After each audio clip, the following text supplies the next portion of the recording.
the reality was this: through a lot of research of the financial model, the technology model, the organizational model, I made my decision to switch to this company for my family, for generational wealth, and for the ability to be on board with a company that's on a rocket ship right now. It's so exciting when the company is just doubling in agents. I mean, it's incredible. And Sean, there's like a certain aura of fun. There's this kind of this energy of enthusiasm, excitement.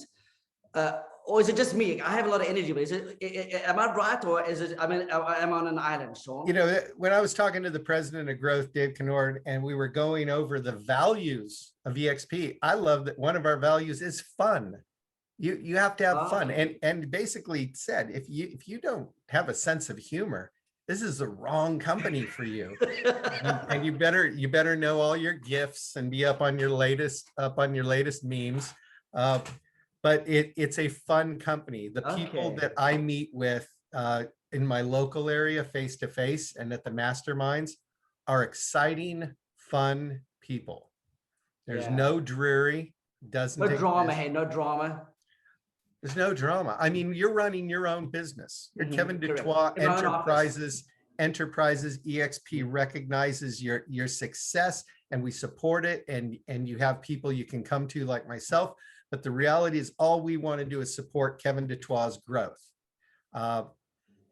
You know, we appreciate you because you recognize the value and you have the culture, and we love that.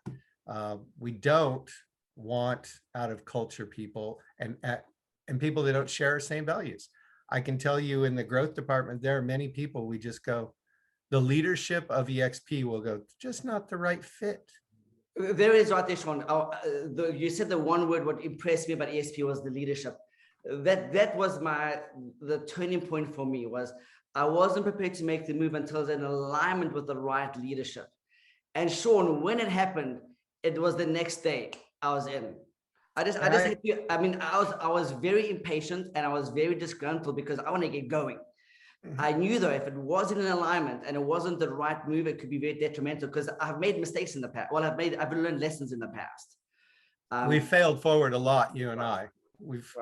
I've followed you through your career. Both of us have made brokerage changes within our last companies based on, and I'd say we've made brokerage changes based on our own convictions and our own ethical beliefs.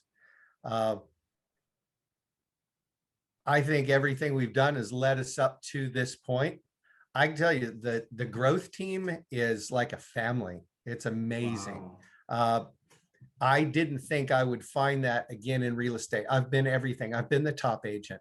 I've been the top team. I've been the top brokerage. I've recruited more than anybody else in the Southern California region. I've had the highest gross commission income in my office. I've had the highest volumes, the highest units. I've won every award in Southern California, and all of it was very perfunctory.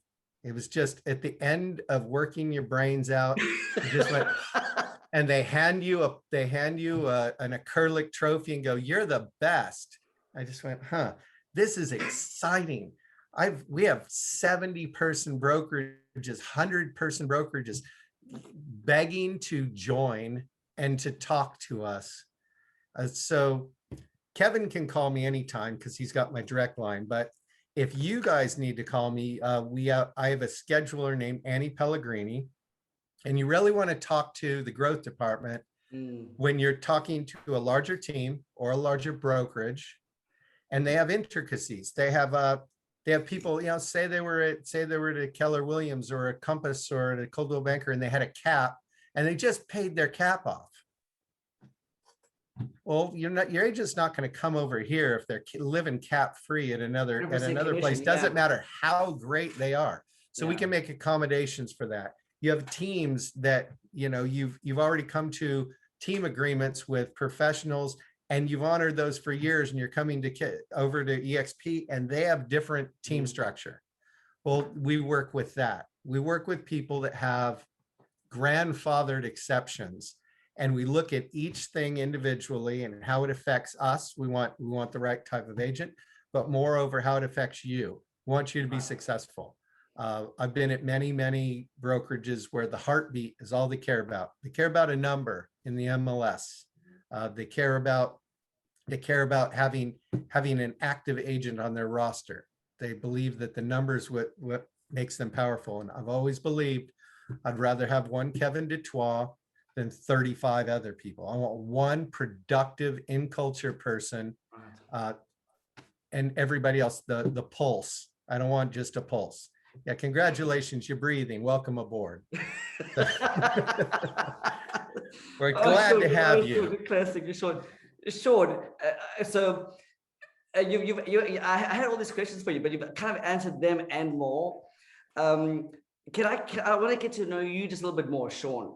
In your life, through all your excellence, and I can see that you're a very strategic, business-oriented human being. Things are done with purpose, and then ultimately your contribution is what you're doing for the agent population for eXp, which is very obvious. Because Sean, I know you. We followed you. We believed in you. We saw you. We even knew when you were kind of MIA for 2 weeks, like, where's Sean? What's going on? And boom, the announcement came out. And actually, I didn't see that coming, by the way, just to be very fair and honest. But I knew, like, Sean's out the picture. Where's Sean? He's not in the meetings and so forth. Sean, what's the one thing in your life that you've accomplished and you go, wow, okay, that changed me. That was the one thing that really elevated me or made a massive difference in my life. Is that kind of an awkward question, Sean? No, absolutely not. I was anticipating that would be one of your questions. So I'm going to change my background here. So this will take 1 second. There's my background. So this is my helicopter from the United States Navy landing on the battleship New Jersey when we were doing a campaign in the Mediterranean against another country. So I'm the one hanging out the door on the side because I was the combat search and rescue swimmer and door gunner for that helicopter. So that's really what changed. And I'm going to move up to the side. I always thought it was kind of funny when I looked at this picture that 16-inch, 2,700-pound gun seems to be pointing right at my helicopter. Yeah, right. So I asked one of my friends, I go, it's pointing at the helicopter, and he said, no, it's pointing at you. So yeah. They're going to launch a Volkswagen at your helicopter. So that's really what changed the whole trajectory of my life. From moving up through the ranks very fast in the military, but I instantly realized that you do the job to the best of your ability as quickly as you can, and you try to affect the lives of the most people as you can. And I would hate to think if I was just that motorhead, as I look at all the automobile pictures behind you, if I was that remained as that high school motorhead. I got a lot of fuel, Sean. I got a lot of fuel inside me. Love to build classic Mustangs and stuff. You know, it completely changed my life, made me a responsible human being. Moreover that, it taught me leadership, and I brought those leadership skills into business with me. You know, and then when I went back to college, I did it. I went in as an enlisted person in the military and then went to school. So I did it backwards. Kids, don't do that. Go to school, get your degree, go in as an officer. The uniforms are nicer, the jobs are cushier. So yes, absolutely. Sean, I love that. And by the way, I honor and respect you because in my world, all my children are American, all 5 of my sons. And I've been married for 22 years to an amazing, incredible lady. But I'm very patriotic. So whenever I see an officer or any kind of Air Force or Navy, I have utmost respect, and I show them respect, and I thank them actually in person. Because to me, I look at that, if that's my son and daughter, how would I want to treat them? Because we live in the most amazing country in the world. We live in the last best place left. So to me, I want to honor those that fight for our freedom, because it's not me. I'm earning I'm reaping the rewards of our ancestors and the people fighting on the front lines to keep us safe and do their service as servants to us, which is just a privilege. You can't take them for granted, Sean. That's an honor, my friend. So thank you very much for everything you've done for us. I can't say anything more. That's just huge. Thank you, Sean. Wow. The other thing that shaped my real estate, which made me want to excel in real estate, aside from just sheer competition, was I would find something that I fervently believed in, a company, a model, a cause, and I will fight for that no matter what. You know, it's my innate competition, my innate sense to win, my innate drive. And it's got to have that behind it. When I found eXp, it was my wife who said, "You sound excited. You know, you're the top recruiter year after year with your current company. You're the top GCI and the top volume year after year." And it's so, she goes, "You're so unexcited about being that." And she goes, "You sound like you're, you know, like you're coaching Manchester United. You sound like you're excited." My favorite So, team. so that's your favorite My team? favorite team. Thank you, Sean. You hit the nail on the head. Sean, now I love you. Now we're best friends. If we had the same football team, we're best friends now, Sean. You didn't participate in the riots last week. The English, they love their football way too much, man. Anyway, yeah. Well, what else do you got for me there, Kevin? Sean, I have some guests, and this is the first time this ever happened that people have actually asked to be on one of my shows before I kind of blast out them having interviewing somebody. So, and I have a luxury agent over here in Orange County called Susie Areola, and she's an awesome neighbor. I'm sure she has some questions for you, or a question that you'd like to ask you. Susie, are you around? Are you with us? I am. Oh gosh, I'm so excited that Sean's joined this amazing platform. Oh, that's awesome. So Sean, I would like to know, on a micro niche, what do you see for the luxury growth of eXp, and then the commercial growth, if you're able to speak on those two topics? I'm able to speak on both topics. I know that Heather Quant, who's head of our marketing, is working on luxury right now. I firmly believe that the real estate market follows luxury. No one wants to know that Sean Murphy sold his house. Who cares? Everyone wants to know that Will Smith or, you know, Jeff Bezos bought or sold their houses. So what you see in the newspaper and what you see in the headlines in Inman news is luxury sales. And luxury is a very different world. You know, your average person with a $50 million net wealth doesn't sit there scouring Facebook and Craigslist for deals on fixers. They're still very much high-end print. They still want the trifold glossies and the leather-bound presentations and the lifestyle videos. And let's invite Tesla over to our open house so people can not only come to our broker preview, they can also take a look and enjoy a test drive in a Tesla. Those kind of things are what people really, really want. I mean, I've had many, many broker open houses, and lots of people come and they love my sandwiches from whatever company. But when everybody goes to the $20 million broker open in Rancho Santa Fe, because everybody wants to see it, everybody wants to be seen. It's almost an event. It's the trophy. So, yeah. Big companies like eXp recognize the value of luxury, and we need to do luxury right. Because I hate to say this, no one wants to join the club that anyone can get into. So when you're dealing with a luxury price point in a luxury market, we have to have some rules and guidelines and marketing guidelines around that, because everybody's been at that company that throws up that luxury estates and, you know, luxury estate sign in front of the $250,000 condo in the middle of nowhere. So we have to be very careful with that. And I know that they're planning to relaunch luxury. We have a director of eXp Commercial, James Huang. He's building it the right way. I just read about our new affiliation with Reonomy. If you don't know what Reonomy is, it's a we have a title company that can tell us everything we need to know about everybody's house. Reonomy is the list and research for the owners of investment properties, commercial properties, and you have to have it. At my former company, we had no affiliation with any data companies that could give us the backgrounds and valuations for commercial property. there are some other companies, you know, Commercial has a proprietary MLS. It's nationwide and they're very unbending, and James is working with them, but he is setting up eXp for success across the board. He's not just saying, hey, we're Commercial. I was just reading this morning, I was doing an analysis of a real estate company. It says, hey, we have Commercial. Here's what the commercial split is.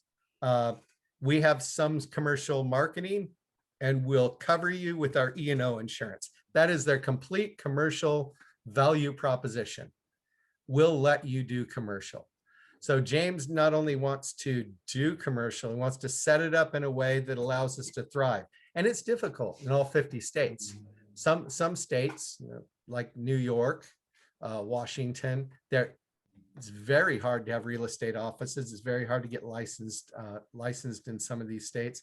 And just saying you can do commercial is a blanket statement you don't want to throw across the whole United States, because some places have very specific rules.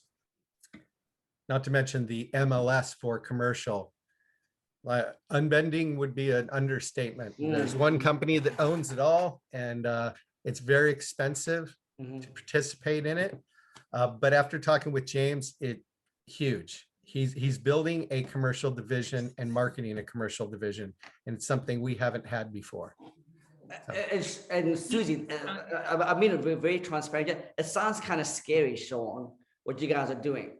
Because anytime you launch a new platform, I'm talking eXp, where there's the eXp Cloud and all the other avenues, it's always done excellently. So I almost kind of got quivers when you said launching the eXp commercial division, and there's going to be some great standards that are going to be implemented.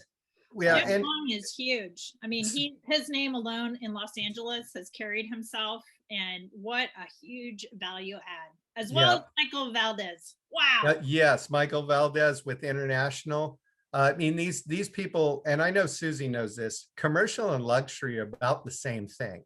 The average net worth of a commercial investor and the average net worth of a luxury home buyer or seller, they're about the same thing. When you're advertising to a luxury home professional, you also are a luxury homeowner, you also have to realize that people that have a net worth of $500,000 or more have a 50% chance of buying an investment property or a commercial property. So you really want to kind of group them together. The commercial people and the luxury people should really be a lot tighter than they currently are, because they're working to acquire the same person.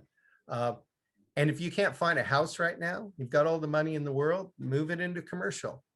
So I think the commercial agents that get together with a luxury agent, sort of a team thing. You know, you could have Susie could be the luxury end of Kevin Du Toit properties. You get together, and I think you'd have more referrals than you can imagine going both ways. Because commercial doesn't want to do residential, residential doesn't want to do commercial. And if they do, I've been in a company where we had 6 lawsuits and all of them were commercial.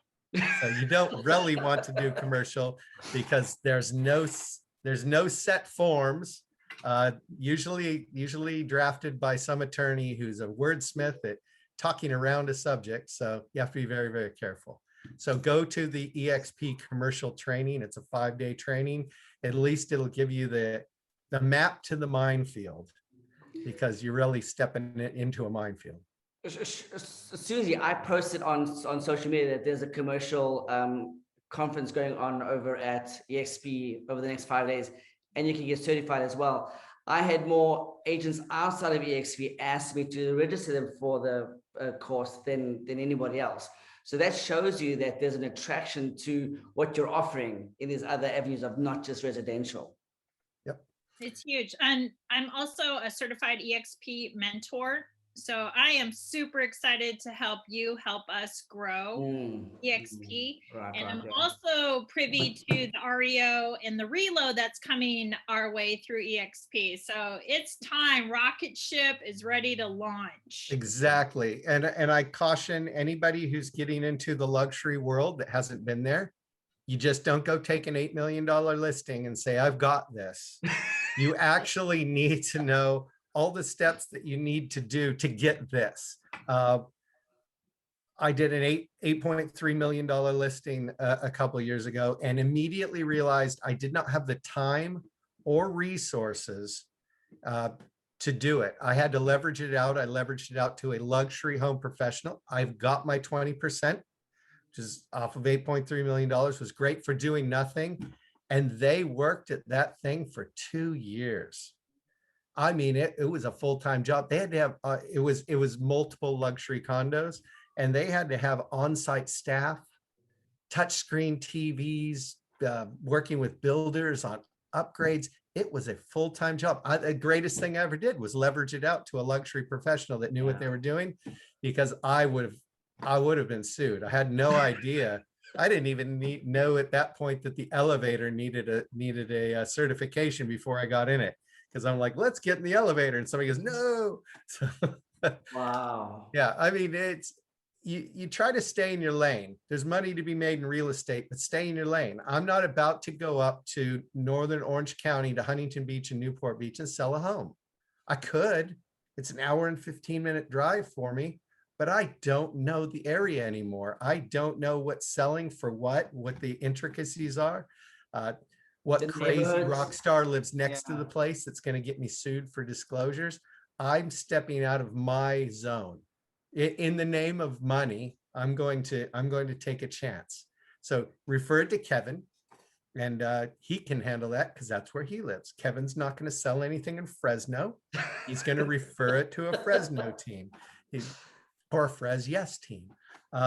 He's gonna refer Bellevue, Washington to a Bellevue, Washington team. He could get licensed there. He could do it, but it's just not his wheelhouse.